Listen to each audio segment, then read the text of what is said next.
Hey, you found us. Us being a couple of chumps here to chat about the board gaming world. Welcome to Tabletop Shop.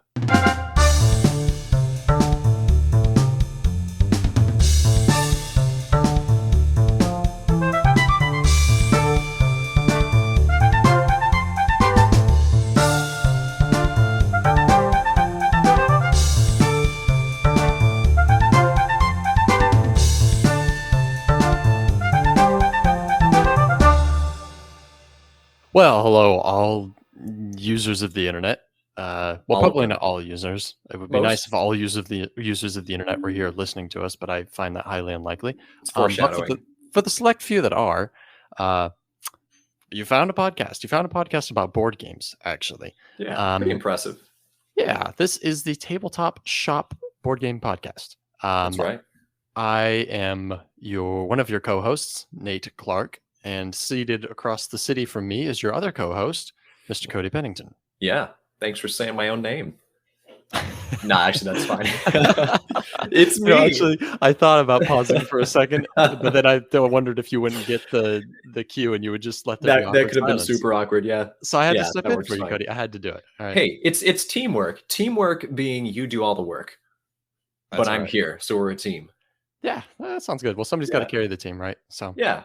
Well, tell us about this team, Nate. How do we get here? What even is this? Why is this? This team started in a way with a YouTube channel instead of that was an accident. The reason we're laughing is because we started a YouTube channel called the Way Brothers. WAE. Yes, WAE. I believe it predated the meme. This is the way. It at least predated our knowledge of the meme. Probably did not predate the actual meme, though. However, that's hard to defend because neither of us knows what it stands for anymore. But we did create it. We did. So we're proud of it. We made a YouTube channel. It's still out there if you want to go look for it. It's Way Brothers, WAE, dedicated to doing board game reviews and just talking about board games and a few top 10 lists, and then also some other very random, obscure, non-board game related stuff. Weird skits. Yeah, basically we wrote out random challenges for the other person to draw randomly each week, and then we had to perform those challenges. Yeah, so if you want to find some weird stuff on YouTube, go to that channel and look at the oldest videos. They're very strange, almost inexplicably strange.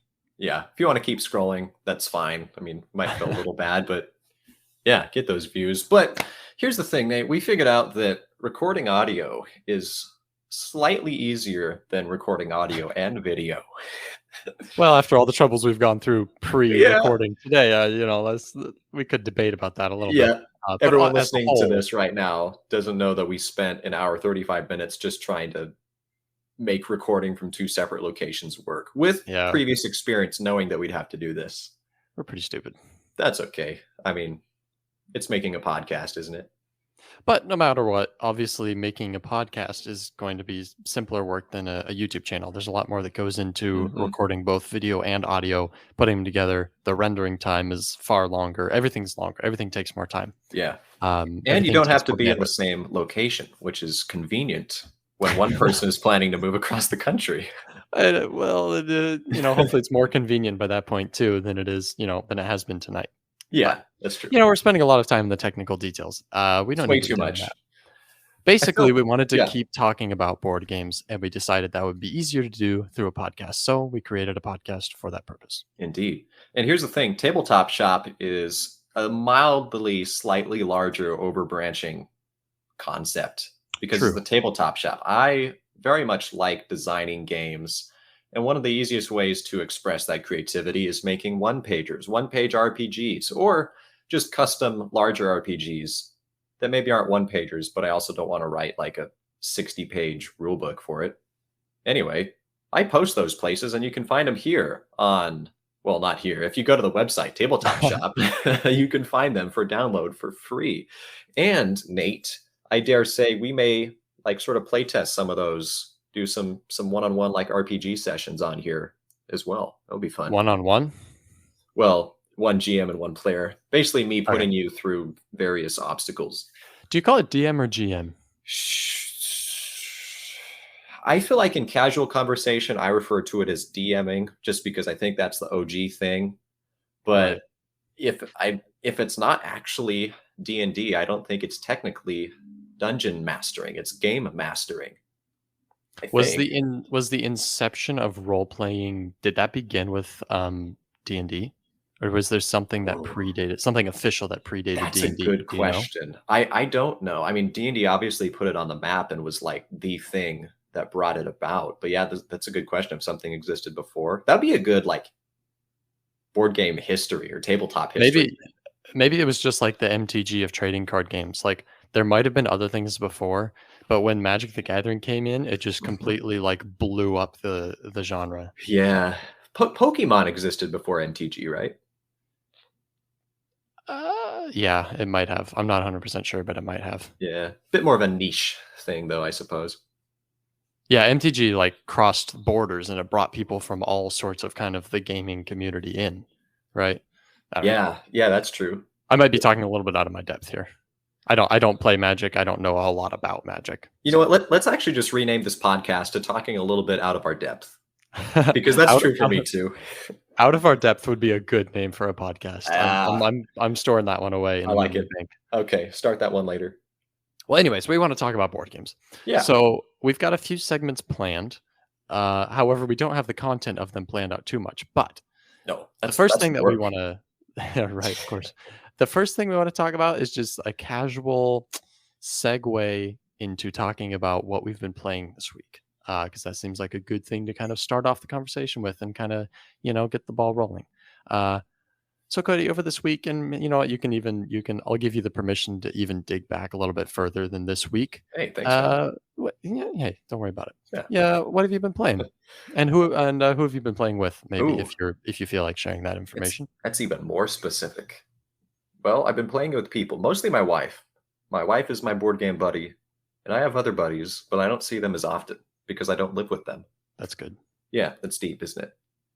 Well, anyway, I made notes so that could actually remember because I tell you, man, when I try to think of like what game I played yesterday, I can't think of I it. gotta It's tell you, terrible. I haven't written Yeah. down what I've been playing, but I am staring at all of my games across the room from me. So that's Hey, kind of my yeah. yeah, that's what I'm using as my reference. Well, I took inspiration from you like a year ago, and I started keeping track every month of games that I play. So anytime I play a game, I just add it to that ongoing Yeah. Google Doc. So it's actually kind of easy to like go back and just look in chronological order. Like, I okay, I did play that those. I did that for like 2 months and then I just like stopped Oh, and never really? did it No. again. Oh, But man. you've been going strong, bro. You've been going strong with your Yeah, plays, yeah. with your scores, with all that stuff. So good Just for you. gotta wait. My scores. Yeah, you keep Oh, track oh of all your yeah. I scores. thought I meant Yeah. like music scores. No, no, no. Yeah, yeah. It's actually you should start doing that again, man. It's nice to know like, hey, I got a PR in that game. I always think about it mid-month and I'm like, well, screw it. What's the point? I'm already halfway through the month. This would be like these numbers would be invalidated anyways. Well, do you have a games you've played list? Like Yeah. where I time like that's actually where I keep my scores listed. Like anytime I have a high score, then I just replace whatever the score is next to it. Oh, I was thinking about games like number of times played, etc. I feel like I'm Oh, oh not yeah. that interested in high scores necessarily. I don't know why I feel like I should be. But anyways, That's hey Cody, tell me about what Oh you yeah, played this that's what week, we're man. doing. Come on, man. Okay. Well, here first on my list, man, is Innovation. Innovation by Whoa, I okay. don't remember the company that made it or the person that made it. But I will say it was a decent little game. It comes in a little tiny box, like a 10-minute heist wizard's tower size box. It has a little magnetic lid, which is pretty cool. But all that's just fluff. Innovation is like not really a civilization building, but more of like an era advancement game. I mean, I'm going into details here. You already kind of know what it is, but it's entirely driven by cards. It sort of plays out like a board game, but it's just a deck of cards with a bunch of different stuff on them. And there's Card civilization game. yeah, there's like tiers 1 through 10. There's too much detail. Too much detail. I will say that I was playing it on loan from a friend to see if I actually wanted to buy it from him because he was selling it, and I did not end up buying it. I would say it was a pretty good game, but just wasn't. It went too long, man. It's Hmm. marketed as a 60-minute game, and it did play like an hour, but it just kind of gets repetitive for its own content. Like you play through 10 eras before the game ends, aside from some other conditions, but you could have played through like six. It would have been fine. What's funny is I feel like in a lot of games you want that actually. You want like a game might only have like 3 eras, and you're like, I wish there was more. Like I want to do Yeah. 5 eras in this game. I really want to get into it, even if Yeah. it takes quite a bit longer. So you're saying the opposite is true.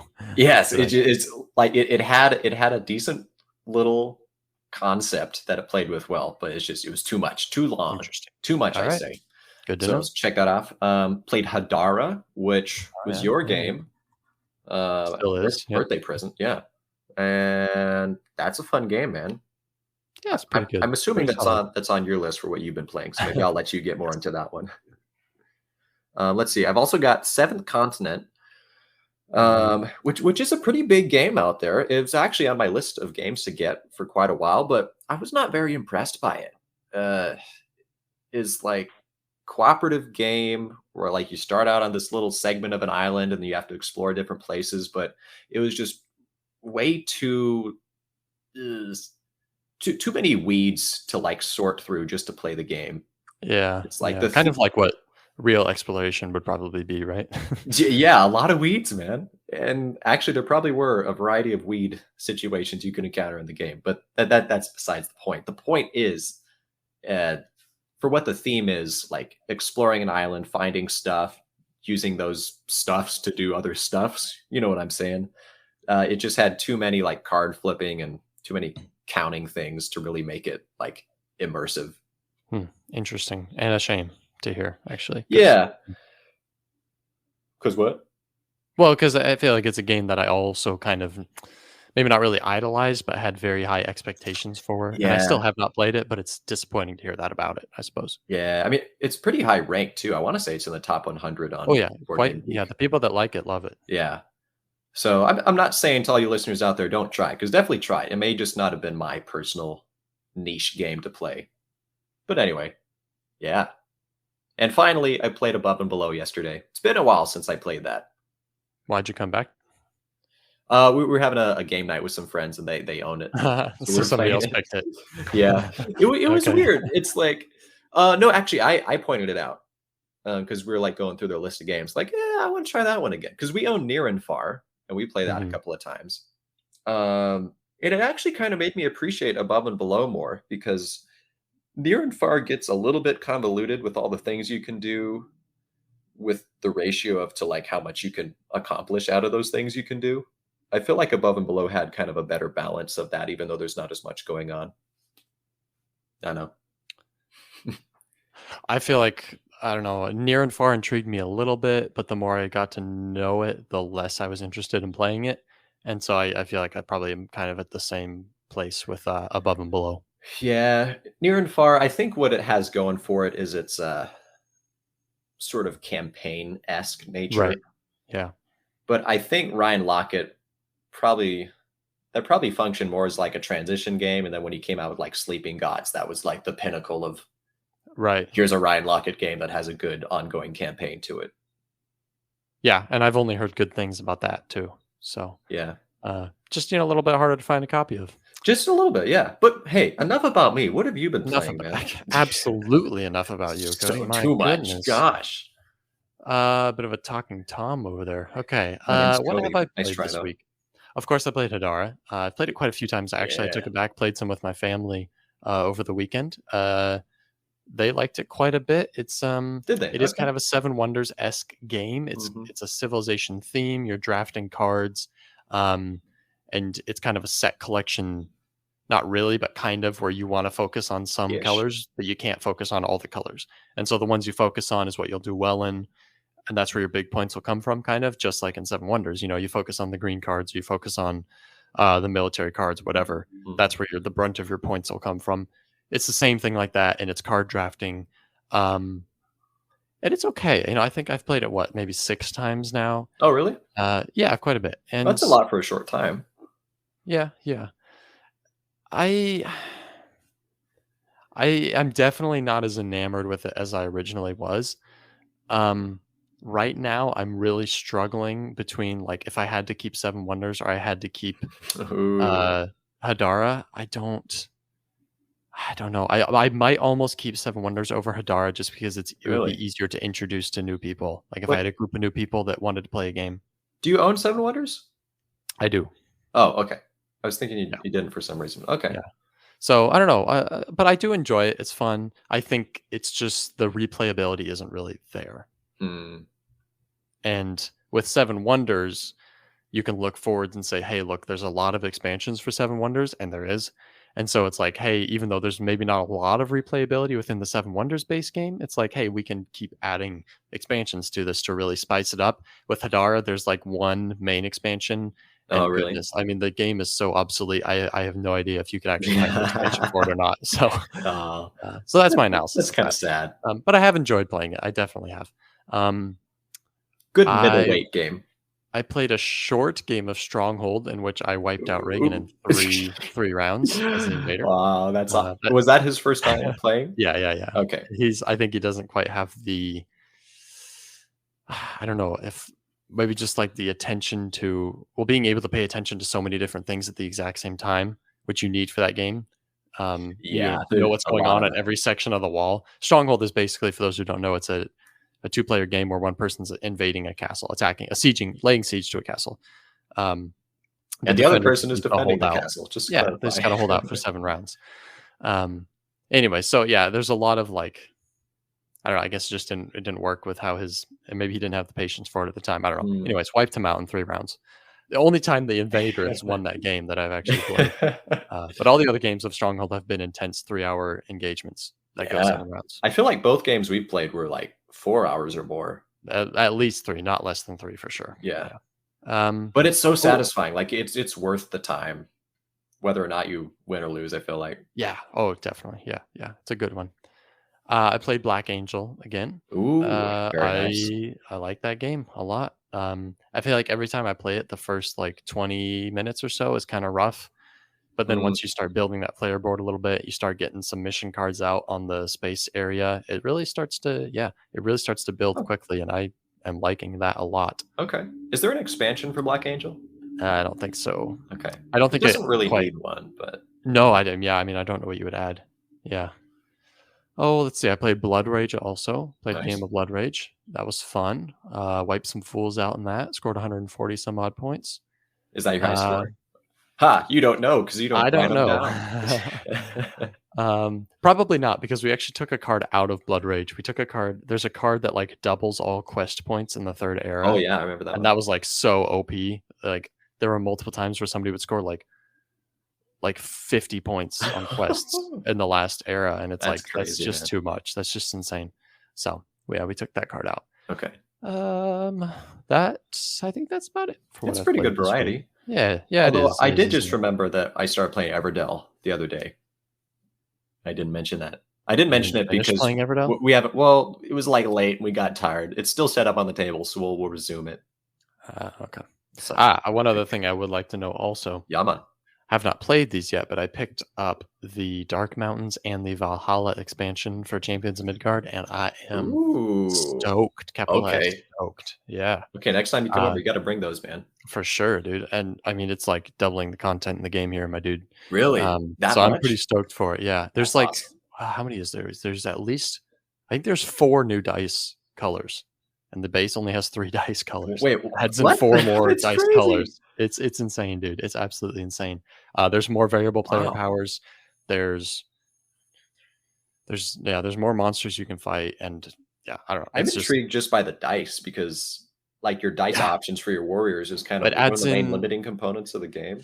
it adds in like shield warriors, so you can get like swords and shields on the same roll. It adds Ooh. in Okay. archers. It adds in like leader dice. Each person has 1 leader die, Okay. and then it adds in another like berserker die. I think something else. It'd be I don't know. cool if they added a die that functioned based on what other dice you haven't played. So, like, they play better off of certain combos. Oh, Yeah. Oh, yeah. Right. Yeah, I get what you're saying. Maybe. Yeah. And in fact, there might be some of that stuff in here because they added in a bunch of cards and other stuff. So, anyways, ooh. very excited to play that. Also, part of the excitement probably comes from the fact that these 2 expansions are like almost impossible to find, and I found both of them. So I'm Nice, pretty man. stoked about that. For a good price. Yeah, for a decent price. I nabbed both of them for a total of 50, which I think right now, if you wanted to buy just Valhalla alone, it would probably run you 50 because you'd be buying it from somebody Ooh. just kind of Okay. selling it overpriced on eBay. So Oh, wait, that's right. Wasn't this like some website you found where like you were able to like directly request before they even had them like posted for sale. Basically, Okay, yeah, that's right. yeah. Because I got You some cheated. insider info from a Facebook post. But hey, it was worth the wait, man. Let me. Well, I mean, probably I haven't played the expansions yet, so I don't know. But if probably it's a worth the wait. Facebook post though, it's like it's a public thing. I feel like that's not Yeah, really right. cheating. No, it wasn't like insider trading or nothing. Shh. Anyway, but enough about what we've been playing. I feel like it's time for us to talk about other things. Yes, What I'm I saying. believe, Cody, that we should move on and talk about the game of the week.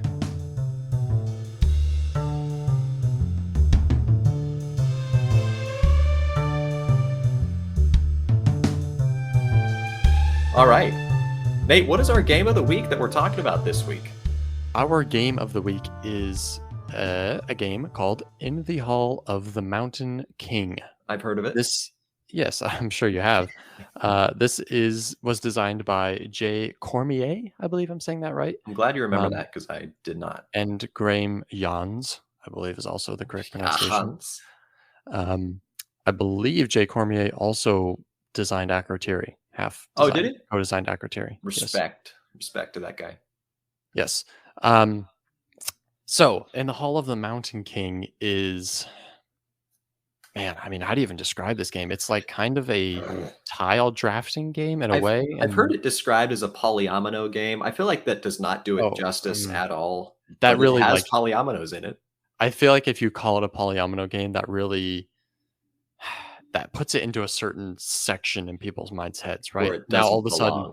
Now all of a sudden in the Hall of the Mountain King is like in these people's, like, it's compartmentalized with like Isle of Cats and Patchwork and things like that, and it's not like those games at all. Yeah, it's much more of a resource driven game for sure. It's very, very Euro-y. I wouldn't exactly call it a tableau builder. I mean, there are cards you're acquiring and putting out in front of you. Well, okay, since you're a little more familiar with it than I am, do you want to give a brief overview, of maybe what the theming is for the game and what play looks like, what the mechanisms are? Yeah. So Hall of the Mountain King, you're playing as multiple clans of trolls that are returning to their like collapsed, conquered mountain, I guess, and you're all competing to become the most honored troll who's performing the work of restoring the mountain home, and whoever is the most honored will become the Mountain King. That's the winner. It's victory point driven, but I guess the mountain is collapsed and there's rubble everywhere, so you're building into the center of the mountain by placing these polyominoes that are just kind of different tunnel shapes. But depending on where you place them, you'll uncover certain items. There's certain statues you can find that you can spend resources to move those statues closer into the center of the mountain. Depending on how close to the center you get them, they'll score certain points. But it's sort of a point salad game. There's a variety of main ways that you can score a lot of points. But how you get your resources is it's this really cool cascade system where you start off with 4 basic trolls sort of at the bottom of a pyramid. And then anytime you draft a new troll, up to a max of 10 trolls total, once you get your 10th troll, the game ends then. Well, after a couple rounds. But every time you draft a new troll, he'll produce given resources, and then he'll activate all the trolls beneath him, and they will produce their given resources that are printed on them. So it's a really cool like cascade effect that I don't think I've really seen in any other game. Have you? No. I haven't seen it before either. The resource production is very unique, I feel like, because you're building your own, like you said, kind of domino effect of gaining resources, and how you build it is very important. Yes, because obviously the stuff you put on the outside, just by the logic of how pyramids of cards works, they're going to get activated less often throughout the game. So you want to try to get your more valuable stuff in the middle. Yeah, it's very satisfying for sure. It is, or very angering if you don't do it well. Yes, just don't do that. So I just had a thought actually just now. I feel like I'm thinking about this game. I'm thinking about Black Angel because I just played it recently. Okay. I'm thinking about Tapestry. Okay, those are all very. I know, right? Yeah, but I think I might be able to put a line through them here. Okay, what you got? In all of these games, and probably more, you generate resources. So in the case of Black Angel, that would be dice. And when you run out of those resources, you go back and you trigger something that gives you more resources again.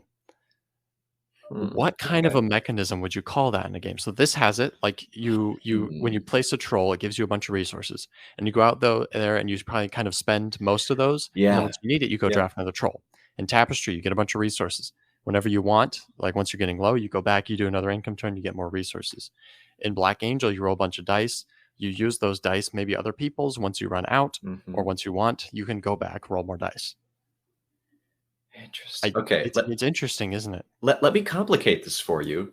Oh boy, please. Um, Worker placement games function that way. You start off with some workers, you place them, and then when you run out of them, you have to like withdraw them and sort of reset your resource pile. I know they But function differently for sure. But Like, most worker placement games take part over a series of rounds, so everyone kind of takes turns placing characters, and then they all bring them back at the same time. that's Usually, not true. always, not always, usually. Um, but then that's still a little bit different than just because like not all games like Everdell you already mentioned. Everdell doesn't function like that at Mhm. all. Everyone does things at their own pace. Um, Which is the but same idea as that, like limited to resources until you have to it get more, is right. I guess if you think about your workers as your resources, then I guess it's kind of similar. But still, you would definitely say that this aspect that I'm talking about is not a worker placement element, right? Oh, for sure. No, no. I was just bringing that up. It's like it's interesting Right. that there's It is kind of the similar though. basic unthematic concept kind of functions So similarly.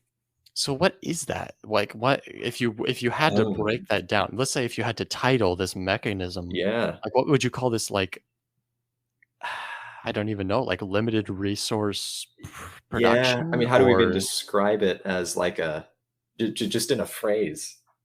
I know, I maybe even Resource efficiency? yeah, but that doesn't implicate some kind of going back to the well kind of a thing, right? Mm, mm, I don't know, but it's interesting, and I literally just had this thought thinking about these games and how that they function that way, and I just find that interesting, and I like that because then everyone's kind of playing at their own pace in a way. You still yeah, go around the table, you're still taking turns, um, but different things happen at different times for people. In the case of Tapestry, the game ends at different times for different people, which is kind of an yeah, extreme, that going back to the well thing is extrapolated over the course of the whole game to the point that some people's games end earlier than other people. yeah. I mean, that does keep reminding me of Everdell, though, is the weird thing. Because True. Yeah. No. there is a That's set true. number of rounds, like you play 4 rounds essentially that you can get workers back from, but it's when someone places their 15th card and then they've ran out of workers, they passed out of I'm just blanking out. Fall is the last season, I think? And also, like we Winter? said, people are not entering and exiting rounds at the exact same time. You Yeah. do it at your own It's pace. very So it is. asymmetrical in that There, way. yeah. There's definitely a similarity there. It's just that you're using those workers to then get other resources, so it's kind of like a second function going on there. But yeah, I don't know. I Yeah. wonder if we can look Just those games up on Board Game Geek and see if it has any um, mechanisms listed there. just a thought I had. I don't think you're going to find a mechanism that specific. Yeah. So what about this game? What do you like and what do you not like? Ah, that's weird. I sort of just have this generalized abstract liking of the game. Part of it is the theme, not just the theme, but I mean the artwork, the overall Yeah. visual appeal of Yeah. the game is very good. It's cool how you can flip the board over and play on a winter side, or you can flip it over and play more of the fall Yeah, side. actually, the only other game I've seen that does that is Root. Root also has a double-sided board, also with 2 different seasons, that doesn't change the Okay. game mechanically at all, I Yeah. believe. It just Brass looks Brass does that too. There's a oh, day true. side and a Yeah. night side, Yeah. but yeah, Yeah. also doesn't change the game at all. So yeah, I mean, like the color combinations of everything, like the hammer resources are sort of this kind of dark forest green, but then you have these like spell gem things that are purple, like a deep vivid purple. So yeah, the Mhm. color it looks nice and pretty, Nate. It's awesome. Does look nice and pretty, very beautiful. Yeah, but beyond that, I mean, you have to master your troll horde for sure. It's a very you need to figure out what things you want to do first and what things you want to do later. And if you don't plan that out well, then things are going to fall apart. And I tend to just like games that function that way that are really resource driven. So yeah, that's what I like about it, man. Okay. What do you like about it? Um, I think I definitely okay, I do like the artwork. I do like the theming. Um, I feel like the actual theme of like kind of getting into like, yeah, I've got an army of trolls, yada yada yada, building statues. I feel like that is too abstracted for it to really have any kind of an effect Yeah, on me. I feel the same. I'm just like, I want to get that blue thing as close to the center of the board as possible. And I'm using these cards and resources to do it, right? But at least the Um, blue thing has a cool shape. but it does look cool, right? So I have to say, like, the aesthetics of this game are very good. The artwork is very good. I do think it looks incredible, definitely. Um, I also of course love the cascading resource effect. Mhm. It's a stressful way to produce resources in a game because it's not. It's there's so much that can go wrong if you don't do it right. Like you Mhm. were saying earlier, like it's very satisfying if you do it correctly, and it's very angering if you do it incorrectly. If you don't do it efficiently, you really screw yourself over. Yeah, you can shoot yourself in the foot. But I do like that. I do like that. But it's also a game that, for that reason, just kind of is kind of, I don't know, kind of in a little too stressful at times. Like I feel like this is not a game I could bust out every single week. Yeah. I also like that it's almost a race to the middle kind of game. Not really, but It because you kinda could expand is. outwards instead. But it really is. If you want to score the big points, you need to get as close to the middle of the board as possible. And you can box people out from that too. Because when True. we did that 3-player game, you and Kirsten both got there before me, and then I actually like, there was no legal spot available for me to put anything Right. else down, which was Right, in pretty the very interesting. center. And that was Mhm. also the first time that we've seen anybody build in the very center, and we both did it Yeah, in the same game. yeah. Hmm. Faux show. You know what I will also say? I was just kinda thinking about this, is I think one thing that marks a good Euro style game is a game that has game breaking rules. And by that, Okay. I mean how it functions in the Mountain King is the spells. So you have like a table of 3 spells, and Oh, when right, one okay. spell gets used too many times, it gets replaced with a new one. But it has these little functions, these little actions that you can access that let you do that basically let you break the rules of the game. It will let you do something that you can't normally do, or it'll let you perform an action like twice at the same time. That I think that's a hard balance to keep, because some games may incorporate that, but then they break the game so much that it's like, well, this isn't even like the game anymore. It's like playing Right. the player powers in Furnace, where there's not many rules in the game, but then if you're playing a Oh, player power, it like changes the game dude, I don't like drastically. the player powers in that Yeah, game, honestly. I think it's better without. It's so yeah, weird for me to I felt say the that, same. but I feel like it's one of the few games that's better without variable player powers. Yes, yes. Yeah, again, it's just a weird balance they have to strike. But I think Mountain King strikes it really well, because you don't have to focus on those spells, but sometimes it's like, oh man, I can build this tunnel with like stone, but score it as like an iron tunnel and get a lot more points. And I like that they're competitive in a way. Like you said, they can only be used 3 times Yeah, total. and then they And so go, you might get to use all 3 of them, and I might not use it at all, and then it's gone. Right? which So, hurts. It and just hurts. sometimes, yeah, I remember specifically in the last game we played of it, I was planning on using a card, and then Kirsten used it on her turn or whatever, and I was like, "Oh, okay, that was the Yeah. 3rd use. Oh, bye-bye card and Whoops. bye-bye strategy for this turn." And goodbye game. Yeah, I'm Sometimes. pretty sure I lost too, so, yeah. Well, we won't talk about that. That's okay. I won't humiliate you here on the show Wow, that's just greatly appreciated, for Cody. now. Yeah, Yeah. yeah. Okay, well, is there anything you would say you don't like about the game? That I dislike? Shoo. If not, then you better be prepared to, admit that it's a 10 out of 10, Cody. Oh man, I don't know if I yet want to call it a 10 out of 10, but I mean, like, nothing's jumping out at me immediately that's like I dislike this game. I don't know. What you got? Maybe you can bring something up I didn't think of. Well, I don't know if I'm gonna do that. Um, I okay, actually, part of it for me is the polyominoes. Oh yeah? It's not such a major aspect of the game. It's not like what the entire game. I don't know. It kind of is what the entire game's centered around, but it doesn't. It's not Mhm. like Isle of Cats, you know. Yeah. Um, Yeah, there's a lot more that goes into the game than just placing tiles.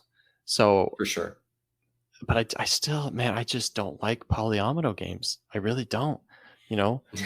And so for that reason, I also just don't like the polyomino aspect of this too much. And I think it works well in this game and it Mhm. creates an interesting puzzle, but it's not something that like even when I think about in the Hall of the Mountain King, my first thought is like, I don't really know if I want to play that. It's Mhm. just like placing tiles, and I don't really care for that. Sure. But then I'm like, okay, I have to remind myself, okay, no, it's actually it's a very good, solid game. Okay, Yes. yes, I would want to play that.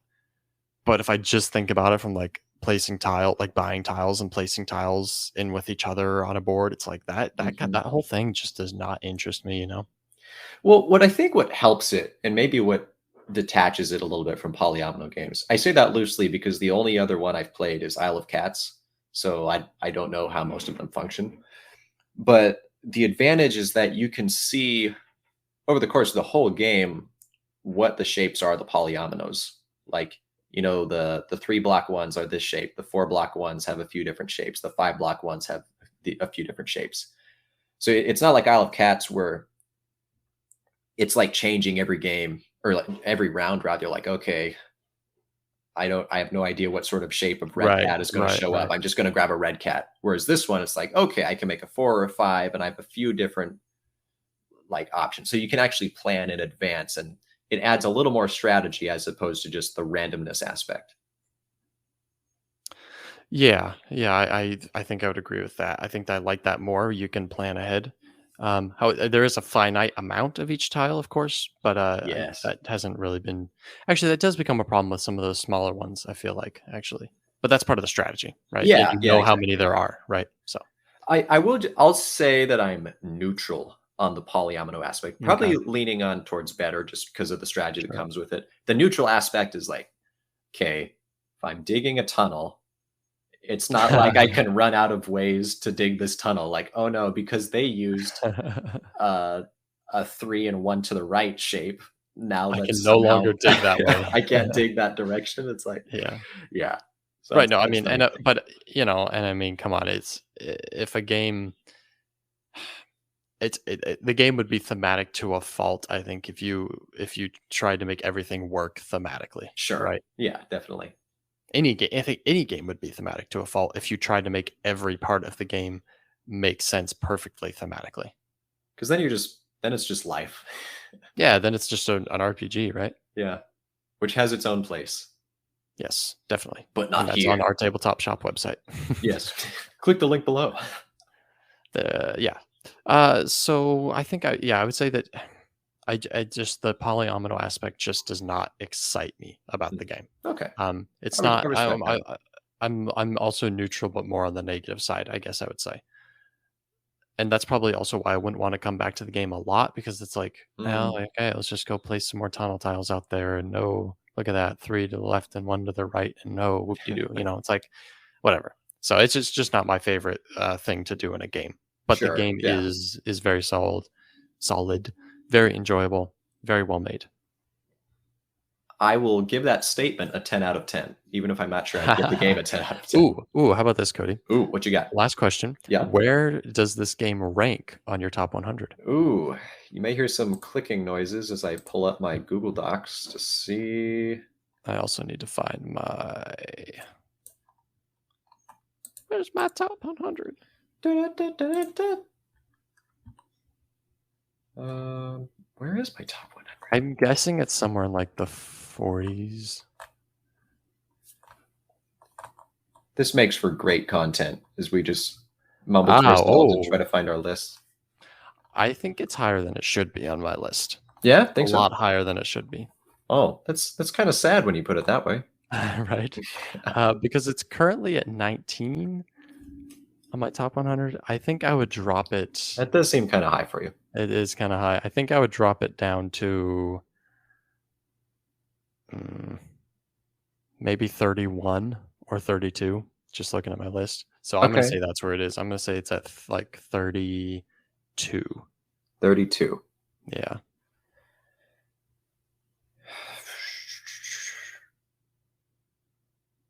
Oh, there it is. I kept looking at the wrong document. Like I can't find my game.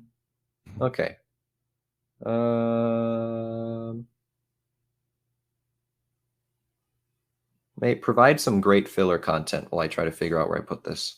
Hey guys, isn't it really funny that Cody's so inept with computers and he can't find his document that Oh, I should be found it. explicitly titled Top Hey, 100 hey, Games of All Time? shut up. Hey, I found it, okay? It definitely took way too long. But I have it listed as number 9, homie. Whoa, it's in your top 10? Yeah.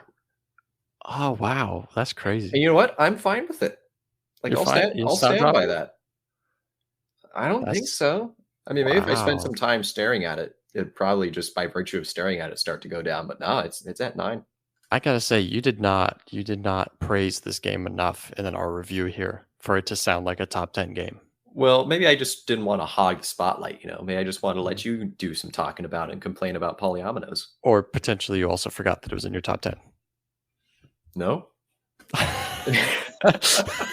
I'm convinced. That's it. I'm convinced. Here's the deal. We've got on too long on this segment. It's time to get I to our agree. board banter, man.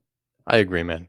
Let us move on to our board banter. Okay. Which, for those of you who don't know, this is actually something we started on our YouTube channel, and we are converting over, which is basically just going to be kind of talking about anything board game related, one specific thing each week, but it kind of is kind of limited to nothing, everything. All the Personal stuff. plug. Yeah. So today we're going to be talking about the different ways that games can end. So we're kind of comparing and contrasting win condition versus end condition in board games. So end condition being something happens in the game that triggers the end of the game. And then maybe you finish a round or whatever, and then you tally up points and see who won. Versus a game that has a goal, and once somebody reaches that goal, the game immediately ends and that person won. So that would be your end condition versus your win condition. So some examples like Catan has a win condition. Once somebody reaches 10 points in the base game, they just instantly win. That's the end of the game. Or like Kemet, for example, once somebody reaches 8 points, they win. If it's in the day phase, whatever. Versus, I don't know, what are some good examples of games with end conditions? Scythe, for example, right? Yeah. Well, actually, here's the deal, man. I spent some time thinking about this, and I actually grouped each of these things into sort of major categories. So, like a couple different types of end conditions and a couple different types of win Okay. conditions. It's definitely not like comprehensive. It's just kind of sort of what came Okay. to mind as I thought about it. All right. Um, Well, why don't you let me hear this? Sure. Yeah. So for end conditions, again, which is a game that something triggers the end of the game, and then you may complete that round or complete multiple rounds and then do some sort of evaluation to see who the winner is after that point. I found 4-ish main categories that can fall into. There's probably more, but the first one I have is just number of rounds. This is probably the most common for Euro games. You just play a Right. certain number Yeah. of set rounds and the game ends. So Castles of Yeah. Burgundy is like that. Adara. Adara, Lost Ruins of Arnak, Stone Age that we played. Well, no. Sorry, Stone Age does not fit in that category. That's a filthy lie. But yeah, Filthy, just dirty. dirty lie. And then next we have points achieved, which is almost a win condition, but it's not. So Dune Imperium is like this. When someone gets to 10 points, whatever, like you finish the round or something, and then there can be some extra scoring at the end of the game that may push you up. That's interesting. Viticulture's like that too. Yeah, that's interesting that you bring that up because I was actually going to ask you which category you thought Dune Imperium fell into. Well, I think it's an end condition just Yeah. because the person who ends the game is not necessarily the winner. But they probably are. But They not probably necessarily. are, but it's not certain. Yeah. Right. But viticulture's like that too. Like you play it to 25 points and then you finish the season, and then people can still potentially get more points. Next, we have what I'm calling event completion. So this is when some sort of objective of sorts is satisfied, and then the game ends. So like terraforming Mars or Scythe. Yeah, because Scythe, like as soon as someone places their 6th star, the game ends. They're not necessarily the winner, and then you figure out who has the most points. And then finally, I have the emptied supply is what I'm calling it. Dominions like that. So when you have like 3 decks of cards that runs out, or someone buys all of the provinces, then the game ends, and then you evaluate and add up all the points. Stone Age is like that too, actually. right? Because it's like you play until all of the little like artifact Right. things are gone, or Yeah. yeah. Yeah.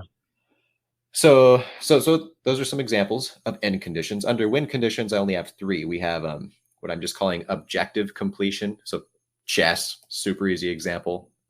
Stronghold is actually like that. Either you break the defenses of the wall and then you win, or you just survive a certain number of rounds. And if you haven't lost at that point, you win. Right. Points achieved. So that'd be like Catan. Sure. Get to 10 points, you win. And I didn't really know what to call this, so I just called it stage completion. It's kind of like points achieved, but it's not. What I'm thinking of is euphoria. As soon as like you're the first person to place your 10th star, you win. I guess you could kind of think of it as points, but it has a certain detachment away from. How about Dale of Merchants? Do you remember that? Not super well. So Dale of Merchants, you're like drafting cards or whatever, or buying cards, and you have to create 7 stacks. Yeah, okay. Your first stack has a value of 1, your second stack a value of 2, and so on and so forth. Once somebody creates their 7th stack, they win.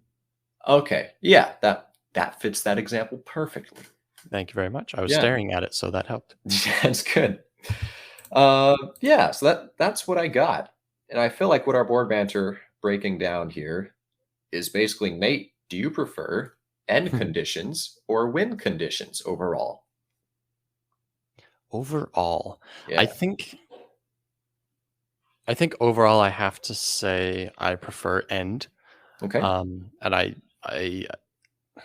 I do really also like win condition games. Obviously, there's a lot of games that fall into both categories that are excellent games. Yes, So it's for not sure. like I hate all win conditions or I hate all end conditions. And it's not to say that I like all end conditions either, of course. I think I like end conditions though because there's still kind of this tension at the end of the game. Like, I think I did really well, but I think he also did really well. We're going to tally up. We're going to find Yeah, out. It's exactly. kind of this mystery. Like, okay, the game's over, but we don't know who won yet. I am assuming he's counting his points correctly, but I don't know. There is a certain amount of trust that goes Right. in with that. Yeah. Or with those people. So, Well, maybe you want to just humiliate them. so I think in general, that's why I like that. I do also though really like win conditions because I kind of like the race aspect, and kind of this person's winning, let's attack them and kind of bring them down as a group, even though we're not all on the same team. Yeah. Like in Catan, for example, it's like, oh, so and so has 8 points and we all have 5. Like, hey, don't play your attack cards on me, or don't put the robber on me. Like, do it to him. He's winning. He's going to win probably in 1 or 2 turns. Yeah. So I like that sometimes, not all the time, but I definitely do like that sometimes.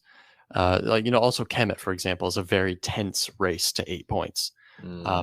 And it's kind of the whole game is like, especially towards the second half of the game, it's like, ooh, that person has 7. We need to make sure that person doesn't get 8. And it's this other thing of like people kind of making temporary alliances to stop the person who's winning from winning.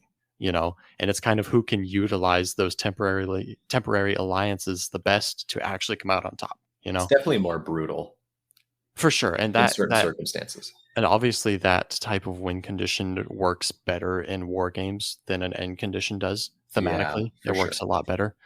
But I definitely am a fan of a lot of games in both camps, I would say. Yeah. I sort of feel the same way. As I was thinking about it, like I definitely lean much more towards end conditions. I much prefer end conditions. Okay. But it kind of depends on the game. Because I was thinking about it in Stronghold, that's a win condition. It's either you break the walls of the defender or you outlast 6 rounds. And that's one of my favorite games. And for some reason, it's fine. I think Euro games more commonly tend to be end conditions. It's kind of hard to have an end condition game in a war game because it's like, usually you're not totaling up how many points you get in a war game. Usually it's just you obliterated the other person or you didn't, Yeah, usually, not always, but yeah, not always. But yeah, the issue with those, other than Stronghold, or chess, I guess, is if you're not the person that won, or if I'm not the person that wins, I don't really feel like I accomplished much. I feel like all I did was lose the game. I know I did more than that, but as opposed to an end condition game, usually it's some sort of point based thing. So at the end of the game, I can at least evaluate, like, oh man, he had 172 points and I had 170. I only lost by 2 points. So you feel a lot better about that, even though you lost. It's like you feel like you still accomplished something over the course of the game. And I think that's probably why I enjoy Aren't it. there a lot of win condition games that could fall into that category though? Like we've used Catan as an example quite a few times. Like, somebody scores 10 points in Catan and you scored 8 or 9, like you were right there also. You're also very close. And you can also look at the board and see all the things you That's built. And it's like, true. okay. That's true. Yeah, yeah, that's a good point. Maybe the other aspect of it is that It's instant. well, yeah, just the instantaneous, like, all right, it's done and you did. Whereas end conditions, you sort of feel like you have more of a chance, even if you're Right. behind, of like, Yeah. maybe I won this game. Even though sometimes it's an obvious foregone conclusion, even though not a single point's been added up. Yeah. Exactly. So, yeah, that's what I'd say. I'm curious though to look at my top like 10 games and Ooh. see if I would they're say mostly yes, but end or win. let's not say what the games are necessarily, but let's just say how many in each Yeah, of our good top call. 10s is an end or a win condition. Okay. Let's just all right. I'm looking through. See what we got. What do you think that more of yours are going to be end conditions Oh, and just for based on sure. the fact that you I'm curious if any of them will be win conditions. That's Wow, okay. yeah. All right. I got my number. Just a second. Okay, me too. You got it? Yes. 0 out of 10 were win conditions for me. How about So you? I had 3 out of 10 that were win conditions. Really? Wow. Yes. Okay. Yeah. That's impressive. So maybe I'm completely out of whack saying this because I haven't thought about it too much, but does it seem like maybe it's only been in like newer-ish games that end condition has become popular as opposed to older games probably focused on win condition more? Because I feel like I'm thinking about older games like Monopoly, for example, Yeah. or actually I don't know, maybe not, but also like chess, right? Is obviously a win condition. Yeah. I mean, basically any ancient Risk, war game is going to be a win condition. yeah. I think Risk is a good example. Like you think at Risk, original Risk, of course, is, but then there's other newer versions of Risk that aren't. Like Risk 2210 AD, for example, is not. You Ah. play however many rounds. What is it, 5 or something like that, and then the game ends, or 4 rounds. I don't know. And then the game ends after that round. It's not about global domination. It's Yeah. just about kind of having the most of the globe dominated by the end of the game. Yeah. And end conditions really must be a phenomenon of the modern board gaming world, I probably brought on especially by Euro games. and Like except as soon as you introduce points. as long as we're yes, points, right? Because as long as we're not just talking about moving on a track, because like the game of life, for example, actually is an end condition game where you're moving along a track, and once Okay. everybody's gotten to the end, then you see who won. I guess I don't remember how you win in that Yeah. game, but And one I just thought of, have you played Go, like the Chinese no, I ancient have not. game? That's actually an end condition game. It ends when there's no possible moves left, and then you add up who has like Huh, the most territory controlled. I guess I didn't okay. think of that. Yeah, that's interesting. So there's probably some, I guess, but I just my general thought here is probably end conditions have become more popular in the past 20 Probably. years or so. I think so. Yeah. I bet we could like make a chart of games released by year and see like what the ratio Sure. is of end I to don't know win. about we could do that, but okay, Cody. We'll get Tom Vassell one of his Excel spreadsheets to do that for us. Yeah.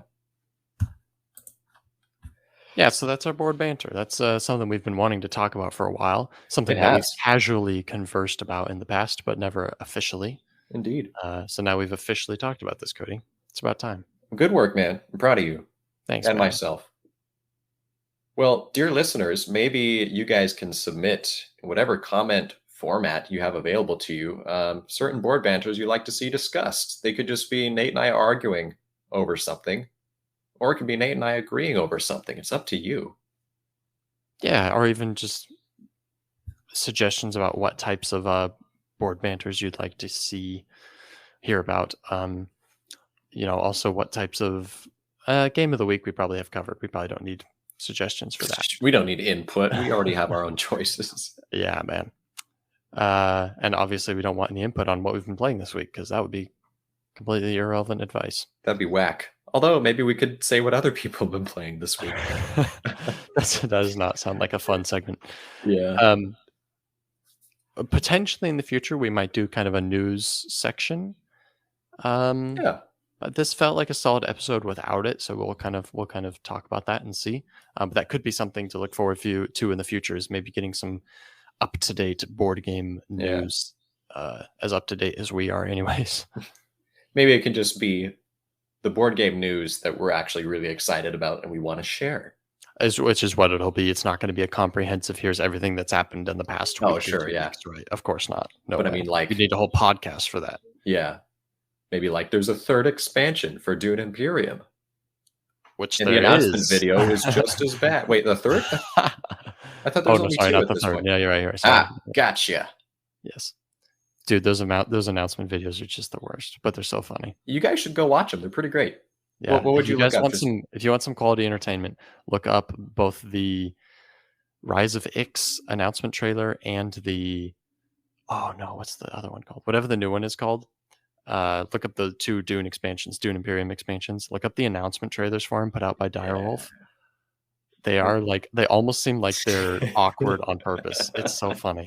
Watch the guy on the right. The guy on the right is the best. I'm just thinking about it now, man. That's just quality entertainment. But hey, the games are very solid, and if you haven't played that game, go do it. Hey, can we do an announcement trailer for this podcast like that?